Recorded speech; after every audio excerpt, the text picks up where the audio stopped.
remèdes appliqués pour guérir l'appareil judiciaire congolais. Que faire pour en finir avec les accidents de transport en RDC? Débat au féminin, on parle ce samedi avec Maître Dalia Chilanda, femme politique. Débat au féminin, c'est tous les samedis après le journal de 13h et dimanche en rediffusion après le journal de 19h. Nous nous retrouvons pour un nouveau numéro du débat au féminin. Chers amis qui nous suivez sur YouTube et vous qui êtes branchés sur le FM, merci de choisir le magazine de la femme sur la fréquence utile. C'est toujours un réel plaisir de vous retrouver, de vous savoir nombreux et de voir tout ce que vous nous laissez comme message, comme commentaire, comme vos préoccupations. Merci à vous tous.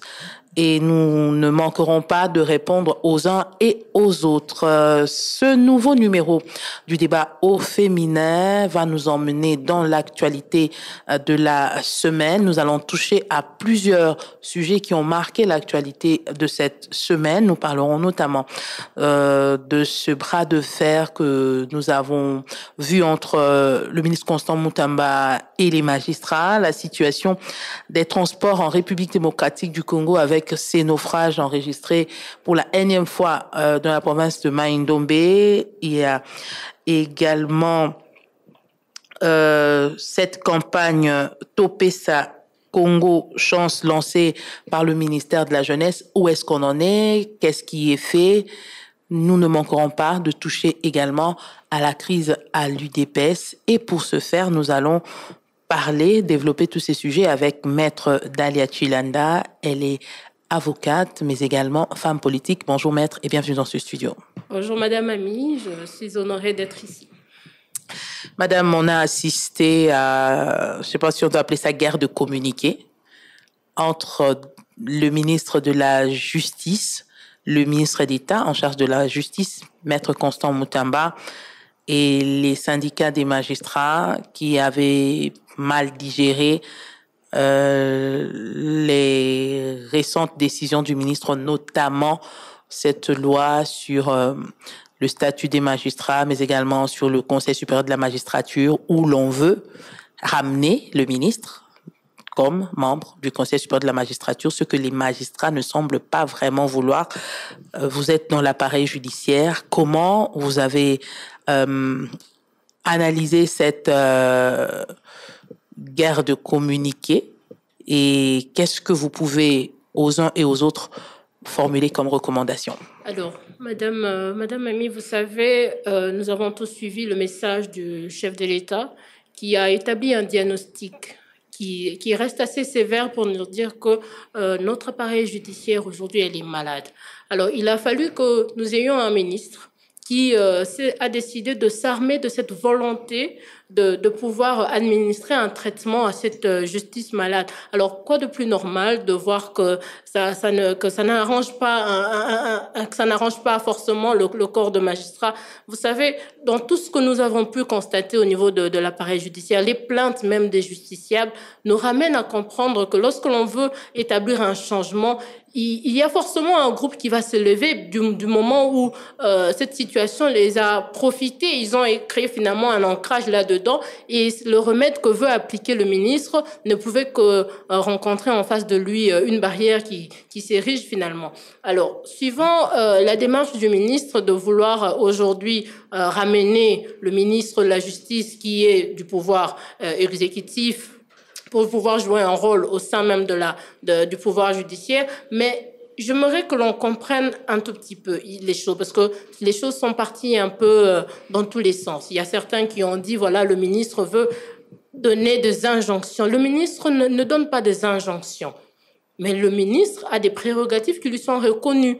Et c'est là que le ministre s'appuie aujourd'hui. Le ministre de la Justice aujourd'hui a un regard, a même le rôle de la surveillance de tout ce qui se passe au sein de l'appareil judiciaire. Et ça, on ne peut pas le lui enlever. Alors, ces débats-là entre magistrats qui se sont sentis lésés finalement au regard de la teneur même du ministre, c'est tout à fait normal. Mais et on revient, madame, sur cette loi Sakata qui avait été contestée et mise de côté il y a Mais quelques mois. À mon humble avis, je crois qu'il faudrait que l'on s'asseye, que les intelligences décident de s'asseoir pour devoir discuter dans quelle mesure où le ministre de la Justice peut effectivement jouer un rôle. S'il n'est pas forcément celui de donner injonction, mais pourquoi pas que le ministre de la Justice aujourd'hui puisse être même l'un des membres au sein même du Conseil supérieur de la magistrature. Donc, ce sont des démarches qui ramènent finalement les partis à s'asseoir, à réfléchir. Et j'ai même aimé finalement l'approche du ministre en disant que il est temps aujourd'hui que les deux parties puissent s'asseoir et avoir un cadre de concertation où les différents problèmes que nous relayons ici puissent être discutés. Qui compose l'appareil judiciaire? J'aurais voulu qu'on commence par là. Alors, l'appareil judiciaire, aujourd'hui, elle est composée des magistrats. Nous avons aussi les agents les agents judiciaires, entre autres les greffiers, tout le corps qui s'ensuit, et bien sûr les avocats aussi. Quand le président dit que l'appareil judiciaire est malade, pourquoi on semble s'attaquer seulement aux magistrats et pas aux avocats? Du côté des avocats, il n'y a pas des choses à redire? Alors, Madame Ami, il faudrait savoir que d'abord au sein de l'appareil judiciaire, c'est le magistrat qui a un rôle prépondérant.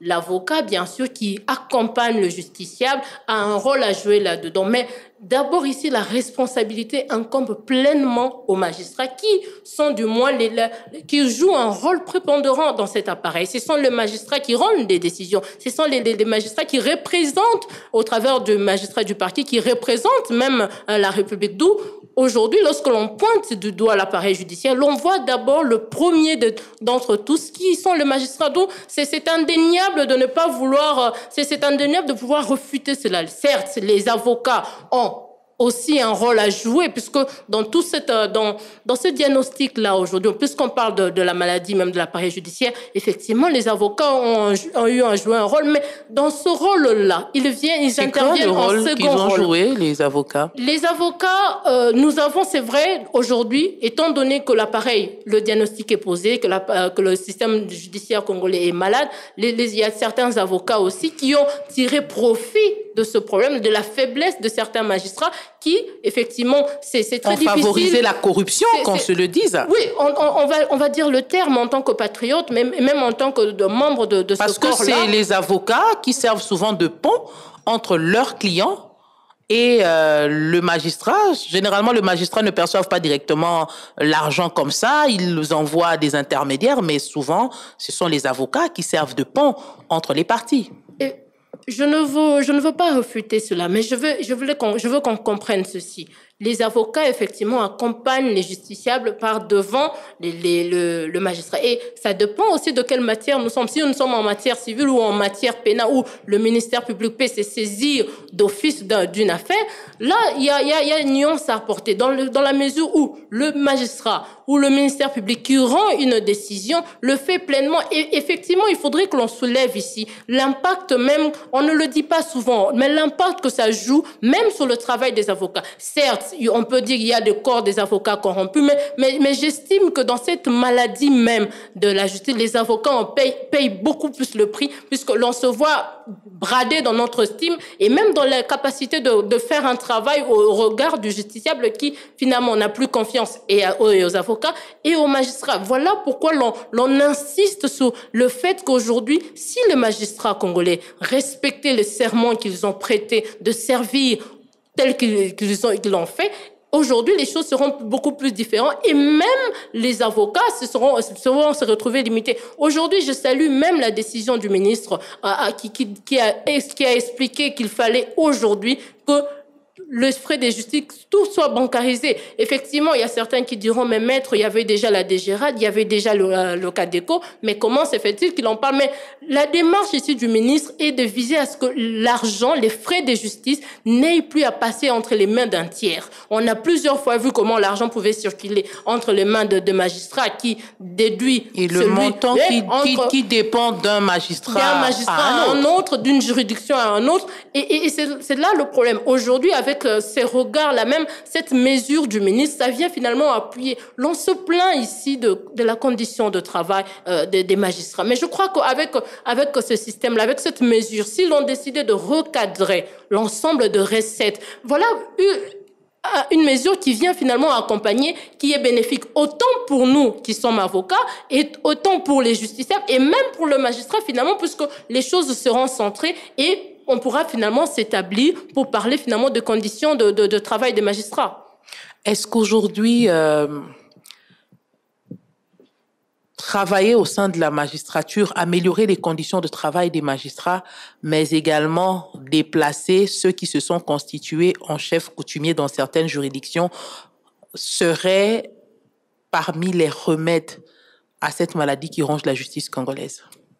Je suis totalement d'accord avec ce point de vue-là en disant que nous remarquons que finalement, aujourd'hui, nous avons des magistrats qui sont dans des juridictions ça fait plus de 5 ans et que ça ne bouge pas. Et finalement, il y a ce groupe-là qui s'érige finalement comme un maître dans un lieu et ça devient très difficile. Mais quand on fait les mises en place, les personnes qui sont en train de reconduire les mêmes têtes ne se rendent pas compte que ce sont les mêmes personnes qui reviennent dans les mêmes juridictions et depuis des années? Voilà pourquoi je plaide. Et pourquoi vous-même, avocat par exemple, vous ne le dénoncez pas après les mises en place? On n'a jamais vu des avocats dénoncer après des mises en place que voilà, on voit les mêmes personnes qui reviennent, c'est peut-être ces mêmes personnes qui nous ont rendu la tâche difficile. Je ne me souviens pas avoir vu une action comme ça menée par les avocats pour dénoncer, par exemple, les mêmes magistrats qui reviennent. Madame Ami, il y a eu des actions allant dans ce sens.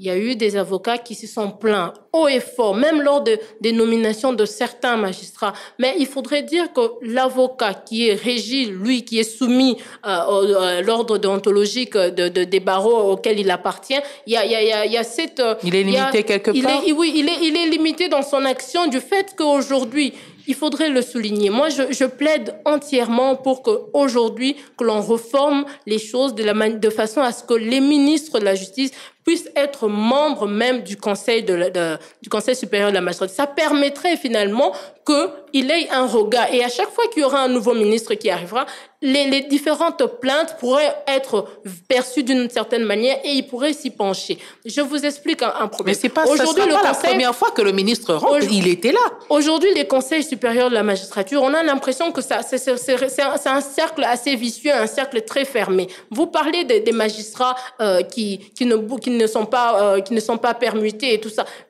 Effectivement, ça relève là d'un problème de l'administration même, parce que ce problème au niveau de la magistrature, on le trouve même au sein de l'administration publique. Est-ce qu'on peut confirmer aujourd'hui ceux qui disent qu'il y a parfois monnayage dans les mises en place au sein de la magistrature?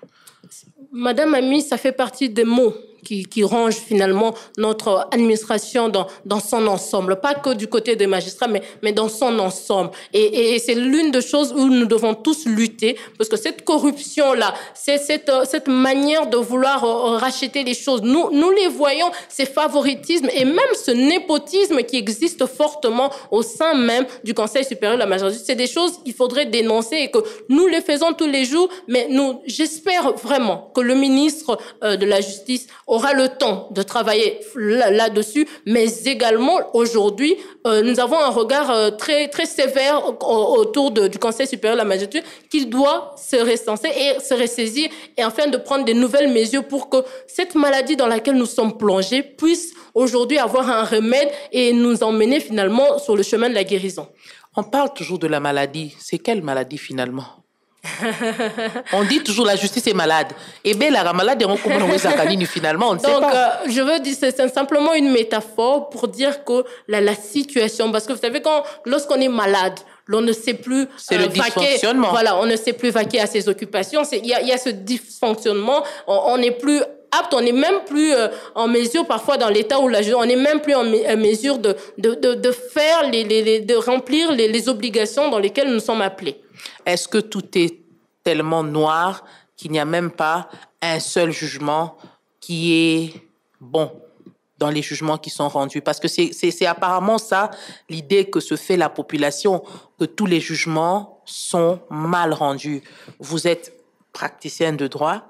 Est-ce que tous les jugements sont toujours mal rendus ou il y a quand même quelques magistrats qui font exception? Alors, Madame Ami, j'insiste ici en disant que au sein même de notre appareil judiciaire, nous avons des magistrats intègres, des magistrats qui font leur travail comme il se doit. Mais puisque nous sommes face, ils se retrouvent face à une entité, à un ancrage du mal qui est tellement assis, parfois même ces magistrats intègres se retrouvent liés, parfois même dépossédés au regard de leur hiérarchie de certains dossiers. Mais dire que tous les jugements qui sont rendus est-ce que c'est mal rendu? Je dirais absolument pas. Mais il faut rappeler ici que les magistrats sont soumis à des preuves aussi. Lorsqu'ils ont des faits devant eux et qu'il y a les preuves, il y a ceux qui rendent la justice, qui dit le bon droit, mais aussi ce que nous déplorons finalement, ce dysfonctionnement-là, il est là. Et nous avons des justiciables qui se plaignent en longueur de journée, mais c'est vrai que la solution ici, se voudrait que nous voulons que notre nation puisse être une nation forte. Et pour être une nation forte, il nous faut une justice, un appareil judiciaire fort. Et c'est dans cet élan même que le chef de l'État a parlé de cette métaphore en disant que la justice est malade, mais aussi dans cette volonté même d'action que nous voyons au travers du ministre Moutamba. Il a lancé également le désengorgement des prisons. Et sur Top Congo, quelques auditeurs se plaignent déjà pour dire que parmi les personnes relâchées, il y a eu des Koulounas qui ont commencé à insécuriser davantage les quartiers. Est-ce que ce désengorgement voulu par tous pour que les conditions s'améliorent, nous avons tous vu ce reportage sur les conditions de détention à la prison centrale de Makala et nous avons vu comment le gouvernement a réagi en dotant la prison de quelques matelas. Il y a quelque temps, on a vu que les matelas ont été livrés. Est-ce que ce désengorgement doit se faire? Comment il doit se faire pour que l'on ne puisse pas déranger la quiétude de la population? Alors, je crois que, à mon humble avis, le ministre Moutamba ne s'est pas appuyé forcément à simplement désengorger. Il a suivi une procédure. Vous savez, il y a eu des cas, des personnes qui ont été ramenées en prison sans avoir été jugées. Ça faisait plus d'1 an, plus de 2 ans. Mais il y a aussi des faits prévus par la loi pour pouvoir accorder une liberté conditionnelle. Donc, ici, dire que forcément le taux de criminalité sort du fait qu'on a libéré certaines personnes, mais à ce que je sache, il n'y a pas eu forcément des Koulounas qui sont sortis, mais il faudrait relever, il y a plusieurs faits qui ont poussé aujourd'hui qu'il y ait ce désengorgement qui... Aujourd'hui, nous avons souvent plaidé la situation des femmes, la situation même des enfants en conflit avec la loi qui sont arrivés à se retrouver au centre pénitentiaire de Makala. Et ça, c'est des décisions, ce sont des mesures à saluer puisque nous avons tous vu les images dans les conditions dans lesquelles se trouvent nos compatriotes qui se trouvent en prison. D'où aujourd'hui, vouloir simplement diaboliser ou jeter de l'opprobre sur l'action du ministre, moi j'estime que ça va de mauvaise foi, puisqu'aujourd'hui, nous qui fréquentons les prisons, il y a encore beaucoup à faire pour assurer le bien-être de nos compatriotes à la prison. L'informatisation de notre système judiciaire et pénitentiaire, est-ce une solution pour guérir cette maladie qui ronge le système judiciaire? En effet, ça fait partie aujourd'hui des actions qui doivent être faites et pas seulement de l'appareil judiciaire. J'insiste même sur l'ensemble même de l'administration. Nous sommes en plein 21e siècle, nous sommes en 2024 et voir encore comment les choses se font au niveau de l'administration tant judiciaire que l'administration publique, ça nous ramène des années en arrière. Aujourd'hui, il faudrait numériser finalement ces fichiers. Je vous prendrai un exemple. Aujourd'hui, nous avons des compatriotes qui vont chercher un casier judiciaire. Il y a ceux qui viennent de nos compatriotes qui ont obtenu une liberté conditionnelle. Aujourd'hui, 2 mois après, ils décident d'aller au casier judiciaire à obtenir son casier judiciaire. Pratiquement pour tous les compatriotes, c'est toujours néant. C'est toujours zéro, c'est toujours vide.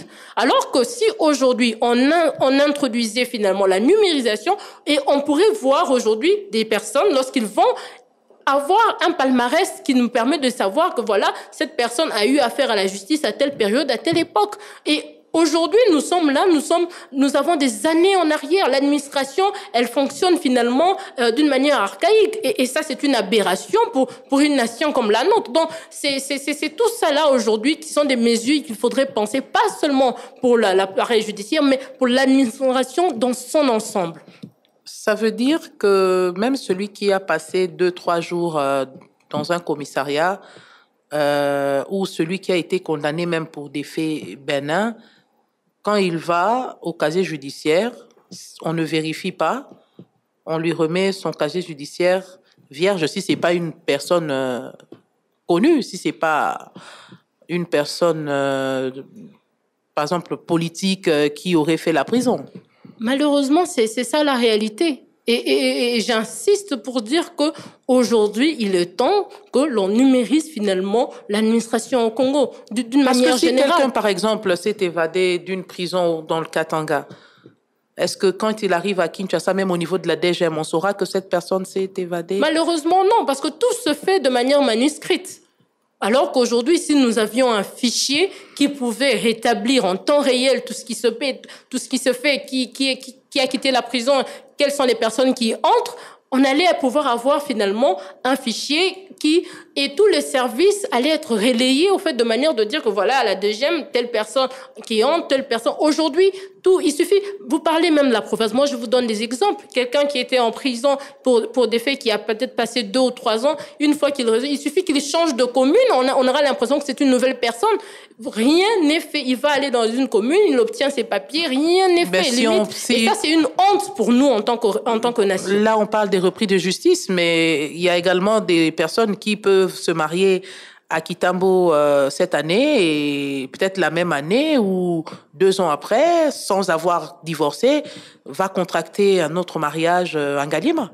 Et on ne sait pas. Voilà pourquoi j'insiste, Madame Mamie, sur le fait qu'aujourd'hui, on doit ramener l'outil informatique, la numérisation d'un fichier national. Et des cas comme ceux que vous venez de citer, il y en a légion. Mais malheureusement, nous sommes encore dans un système très archaïque où tout s'est fait au bout d'un papier et un stylo. C'est vrai qu'avec les mariages, il y a la publicité au sein de la commune, mais à plus forte raison, quels sont les retours finalement? Je me marie à Lubumbashi, je vais me remarier à Kinshasa, comment vous le saurez?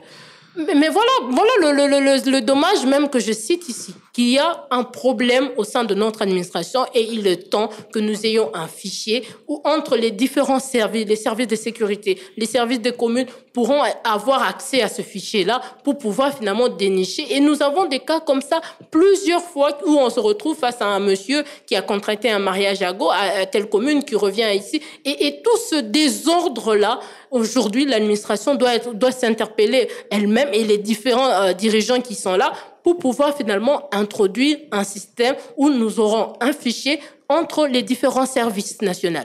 Ça veut dire que l'administration est malade. Alors, vous l'avez si bien dit, hein, la situation est plutôt très, très chaotique. Il y a également ce grand dossier, toujours dans le monde judiciaire, entre les avocats, le général Kifoua, cette altercation. Comment vous, avocats, vous avez accueilli cela et qu'est-ce que vous pensez de la décision du ministre de demander à la justice militaire d'ouvrir un dossier à l'encontre du général? Madame Mamie, les images que nous avions vues du confrère qui s'est fait limite tabasser, torturé par les militaires sous l'ordre du général que l'on cite ici, c'est très grave. C'est très grave. Et même les faits, il n'y a rien qui peut justifier finalement un tel acte. Rien ne peut justifier ça. D'où, si on arrive aujourd'hui à avoir dans nos institutions des hommes qui se sentent fortes, au lieu que nos institutions soient fortes, c'est encore un grand problème, puisque rien ne peut, et en tant qu'avocat, et lorsqu'on nous, même en tant qu'humain, voir de tels ajustements, parce que l'on détient un certain pouvoir, l'on pense que l'on peut aujourd'hui écraser les autres, parce que j'aurais compris que l'on reprochait à l'avocat d'avoir donné un certain opinion face à la situation qui s'est prévaut mais c'est grave. Si aujourd'hui la Constitution constitution même du pays garantit la liberté d'expression. Et même si, effectivement, il y avait déviation de la part de l'avocat, il y a tout un mécanisme, il y a tout un appareil pour finalement poursuivre cet avocat. Mais voir ce que nous avions vu et les ajustements venant d'un général, je ne peux que saluer la décision du ministre finalement d'inviter la cour militaire d'ouvrir finalement une enquête et de poursuivre l'auteur. C'est pour nous, ce n'est que une satisfaction, mais aussi qui interpelle finalement en République démocratique du Congo la pression même que subissent les avocats dans l'exercice même de leur profession. Une autre facette de la maladie de l'appareil judiciaire. Malheureusement, oui. On va également parler, avant de changer de chapitre, en 2, 3, 4 recommandations pour que la cohabitation soit pacifique entre magistrats et le ministre, disons, le corps des magistrats et le ministre de la Justice. Alors, premièrement, je dirais que les actions aujourd'hui du ministre de la Justice, garde des Sceaux, et d'abord, il ne faudrait pas que les magistrats aient l'impression que c'est contre eux. Non, ce n'est pas contre eux. Mais je crois qu'aujourd'hui, si cet appareil judiciaire, ou que nous sommes tous d'accord, nous disons qu'elle est malade, si aujourd'hui elle reprend de belles lurettes et qu'aujourd'hui elle est capable d'exercer, de travailler, de lutter contre ces dysfonctionnements, d'ailleurs, ça va dans l'avantage même des magistrats qui seront au premier plan. Aujourd'hui, si tout ce qu'ils déplorent par rapport à leurs conditions de travail, c'est un fait, on ne va pas rejeter cela. Donc aujourd'hui, si l'appareil judiciaire au Congo, elle redevient forte, elle travaille comme il se doit, aujourd'hui, ce sont eux qui seront libres même de faire. Parce qu'il ne faut pas oublier aussi que les magistrats sont souvent soumis à des pressions, même des politiques. Donc aujourd'hui, si l'appareil judiciaire, elle redevient véritablement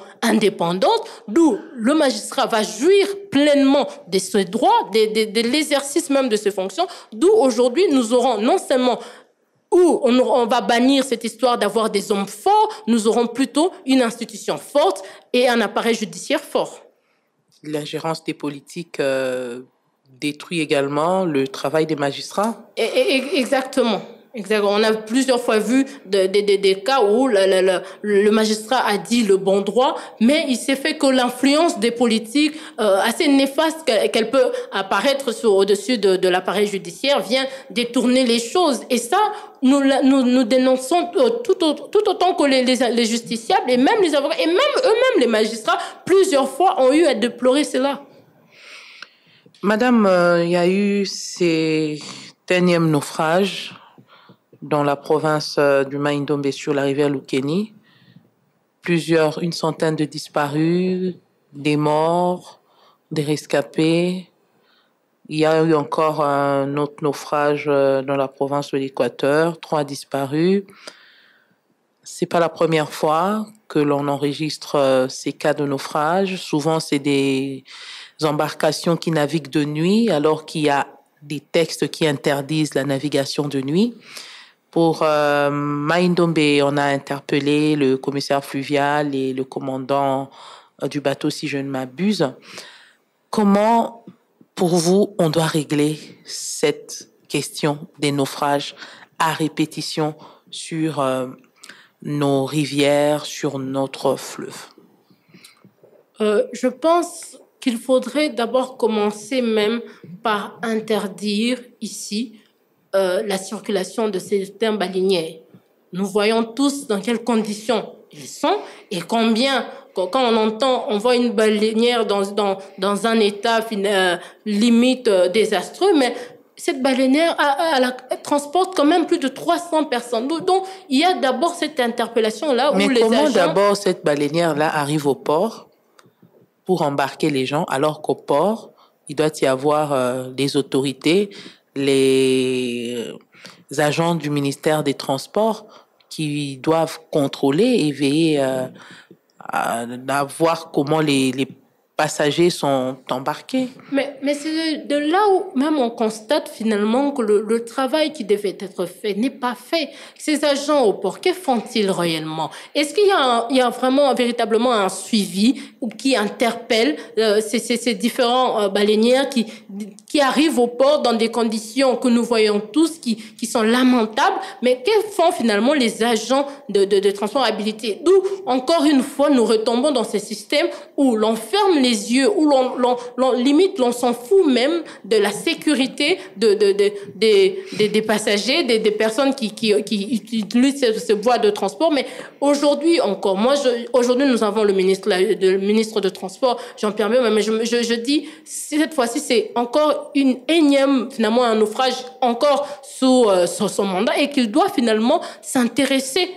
Il doit s'intéresser avec un regard le plus sévère, puisque ça ne peut pas continuer. Nous ne pouvons pas continuer à perdre des compatriotes dans ces conditions-là. Et encore, il y a le texte qui interdit finalement que l'on circule de nuit. Mais pratiquement toutes ces baleinières, ce n'est que la nuit que ça se passe. Mais que font finalement les agents de transport maritime au niveau des ports? Qui autorise le départ? Malheureusement, nous sommes là dans un système, parfois même les mots manquent à définir. Les responsabilités doivent être établies. Au niveau du ministère de Transport, qui s'en occupe? Qu'ils aillent s'intéresser ici à ceux qui autorisent cela. Et nous sommes là pratiquement à un énième naufrage et rien n'est fait. Et aujourd'hui, je crois que le temps que l'on sanctionne véritablement les différents responsables, puisqu'on ne peut pas continuer à perdre des compatriotes dans ces conditions et sous le grand silence finalement retentissant. Et ça, c'est une aberration finalement, et que le ministre aujourd'hui, même du transport, devra s'impliquer personnellement, puisque ça ne peut pas continuer de cette manière. S'impliquer en faisant quoi? En faisant identifier toutes les embarcations qui travail sur les différentes cours d'eau, c'est pas un travail compliqué? Est-ce qu'il y a même un fichier reprenant ces embarcations-là avec propriétaires et caractéristiques et tout ça? Exactement. Il se doit aujourd'hui, en tant que ministre, de faire une inspection de manière générale de tout ce qui se passe au niveau des différents ports. Ça c'est d'abord la première des choses, afin de pouvoir ensuite établir les responsabilités. Commencer d'abord un travail de fond. Comment se fait-il que nous avons... Qui octroie d'abord? J'ai envie de poser la question. Qui octroie même les autorisations de navigation? Puisque comment se fait-il que nous avons de tels baleiniers qui n'a ni aucune mesure de sécurité pour les passagers à bord? Finalement, il y a autant de questions. D'où aujourd'hui, moi personnellement, j'interpelle le ministre Jean-Pierre Bemba d'avoir un regard très sévère, mais aussi d'interpeller l'ensemble des agents qui se retrouvent au niveau des différents ports afin de savoir comment est-ce que les choses se passent réellement. Certes, les textes, notre pays, on a beau avoir tous les textes, mais nombreux ici souffrent d'application. Est-ce que les choses sont respectées? D'où aujourd'hui, il faudrait véritablement que le ministre s'implique, qu'il se renseigne, qu'il prenne avec lui les éléments probants et ensuite établir les responsabilités pour que plus jamais nous ayons à revivre ce que nous voyons avec ces différents naufrages. Ça veut dire qu'on a le même problème sur les routes, sur nos cours d'eau et dans les airs. Absolument. Sur les voies ferrées, si on doit le dire également. Aujourd'hui, le secteur de transport dans notre pays, et ça fait partie aussi des problèmes finalement qui affectent même la gestion même de l'État. Et moi, je déplore un peu ici la passivité que je trouve du ministre du Transport, puisque même au niveau des transports terrestres, le transport routier, bientôt c'est la rentrée scolaire. Comment ça va se passer? Les enfants qui vont reprendre les cours. Nous avons déjà ce problème où nous avons des chauffeurs, de conducteurs de bus qui, selon leurs humeurs, décident d'augmenter le prix de transport et rien n'est fait finalement pour que ces gens-là sentent qu'il y a des lois qu'il faudrait respecter et que, le pays ne va pas s'être dirigé selon les humeurs des uns ou des autres. Et malheureusement, il y a encore ce vide-là, cette passivité que je déplore finalement. Je crois qu'il devrait le ministre devrait plutôt s'intéresser véritablement, parce que un ministère comme le ministère de Transport, c'est un ministère qui touche directement la vie, la mobilité des citoyens dans l'ensemble. Aujourd'hui, pour que je puisse me déplacer d'une province à un autre, j'ai besoin de prendre la route, j'ai besoin de prendre un avion. L'avion, il y en a? Et les avions aujourd'hui, Congo Airways, nous ne savons même pas ce qui se passe. Nous n'avons même plus d'avions pour Congo Airways. Donc, c'est déplorable. Et pour un ministère qui Pour un grand pays comme la RDC, c'est normal qu'on manque vraiment des compagnies d'aviation avec des appareils, même 5, 6, pour relier les coins de la République. Vous savez, aujourd'hui, il y a des coins de la République où c'est difficile d'aller parce que les avions n'y vont presque pas.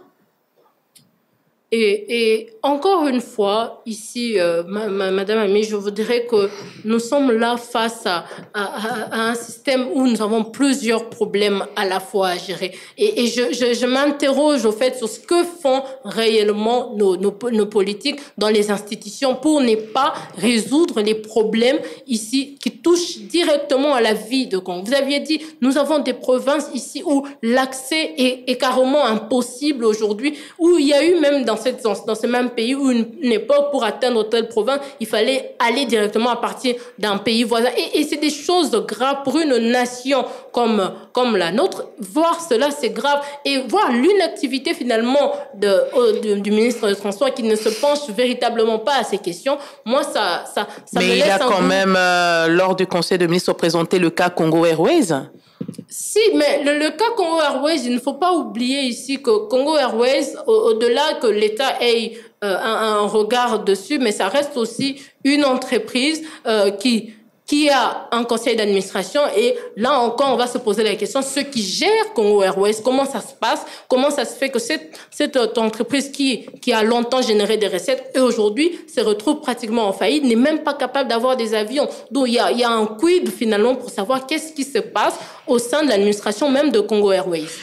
Topessa, Congo Chance, campagne lancée par le ministère de la Jeunesse. En quoi il consiste cette campagne? Elle consiste, la campagne. Alors, je salue d'abord la démarche de la ministre de la Jeunesse et Éveil patriotique qui a décidé finalement de vouloir reprendre un peu les choses en main. Nous avions longtemps vu, il y a quelques semaines, sur les réseaux sociaux, cette campagne qui nous disait finalement « Topessa poto chance ».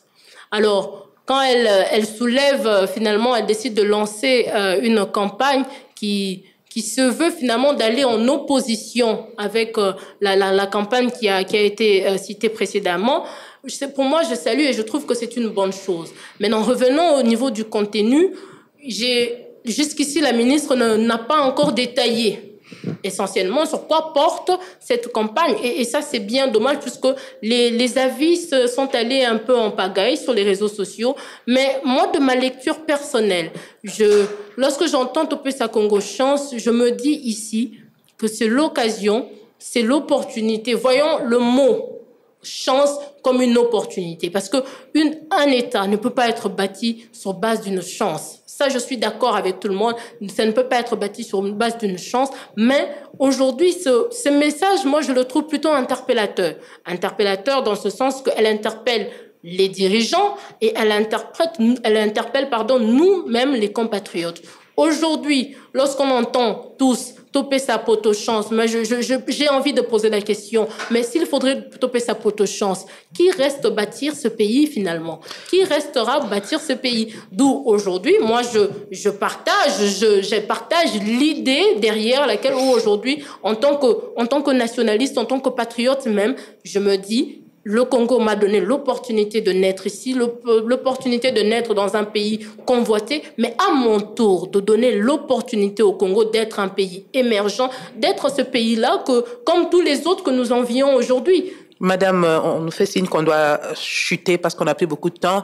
Crise à l'UDPS, qu'est-ce que vous pouvez dire à ce grand parti qui est en train de nous offrir un spectacle désolant? Alors, aujourd'hui, l'UDPS parti au pouvoir, 37 ans de combat. Aujourd'hui, le spectacle est tout simplement, je vais emprunter vos mots, est tout simplement désolant. Ce que nous voyons aujourd'hui au sein de l'UDPS, ce parti qui a longtemps fait croire, qui a longtemps promu la situation de la population, la situation du peuple. Et aujourd'hui, on se retrouve on se retrouve finalement en face d'un groupe d'individus qui n'ont que faire de problèmes de la population, mais qui sont plutôt dans une bataille plutôt très égoïste, une bataille où c'est d'abord les ventres d'abord et la situation du peuple, on n'en a rien à foutre. Et ça, c'est bien dommage. Et moi, ça me blesse du fait de voir que ça ternit même le combat même du Sphinx Étienne Tshisekedi, qui a longtemps milité pour la cause du peuple, et qu'aujourd'hui, ceux qui sont là se sont lancés dans une toute autre bataille finalement qui n'a rien à voir avec le sort de la population, et ça, c'est bien dommage. En 30 secondes, l'épidémie de monkeypox progresse en République démocratique du Congo et à travers le monde. L'école reprend ce 2 septembre. Aucune mesure n'a encore été annoncée jusque-là pour la gestion des écoles. Qu'est-ce qui doit être fait? Qu'est-ce que vous proposez? Et ce sera votre dernier mot. Alors, je profite de l'occasion pour interpeller le ministre de la Santé. Il est temps de vulgariser cela, parce qu'il y a encore ceux qui prennent cette situation à la légère, disant que nous avons des cas grandissants, et très bientôt, c'est la rentrée des classes, et il faudrait éviter que les enfants soient exposés. Et donc, par rapport à cela, j'insiste que le ministre doit vulgariser, lancer des messages, et comme on a fait avec les Covid, imposer les gestes barrières afin de pouvoir contrecarrer finalement l'avancée de cette maladie. Et comme on le dit bien, les enfants, les femmes sont exposés encore davantage, puisque les femmes vont aller à la cuisine, vont aller faire des achats. On a aussi parlé de contamination due à une viande, à l'animal, où qu'on ne maîtrise pas la cause du décès. Donc, je crois qu'on doit suffisamment interpeller, et aussi les différents autres ministères, par exemple même de l'économie, même doivent s'intéresser finalement aux produits, surtout à caractère viande, qui viennent sur la table de nos compatriotes, doivent jeter un œil dans quelles conditions est-ce que ces animaux ont été comment je vais dire ça, ont été tués, ou ont trouvé la mort. Ou ont trouvé la mort, d'où aujourd'hui on doit imposer surtout les gestes barrières, surtout pour nos enfants qui reprennent les cours. Madame Dalia Chilanda, je rappelle que vous êtes avocate et femme politique. Ça a été un plaisir de vous avoir dans ce studio. Merci à Isabelle Mwengo. Je rappelle qu'on aura l'occasion de vous revoir dans ce studio. Merci à Isabelle Mwengo qui nous a aidés dans la préparation. Merci à Patrick Mungongo, Théophile Usakweno et Pascal Kalambay qui ont assuré le côté vidéo. Merci à Miguel Mena qui a tout coordonné. John Condé a assuré la prise de son. Le rendez-vous, vous le savez, c'est tous les samedis après le journal de 13h. La rediffusion, c'est tous les dimanches après le journal de 19h. Celles qui veulent passer peuvent contacter le débat au féminin au 09 97 90 93 22. Nous allons nous retrouver dans un prochain numéro, si Dieu nous prête vie. D'ici là, portez-vous bien. Au revoir. Quel remède appliquer pour guérir l'appareil judiciaire congolais? Que faire pour en finir avec les accidents de transport en RDC? Débat au féminin, on parle ce samedi avec Maître Dalia Chilanda, femme politique. Débat au féminin, c'est tous les samedis après le journal de 13h et dimanche en rediffusion après le journal de 19h.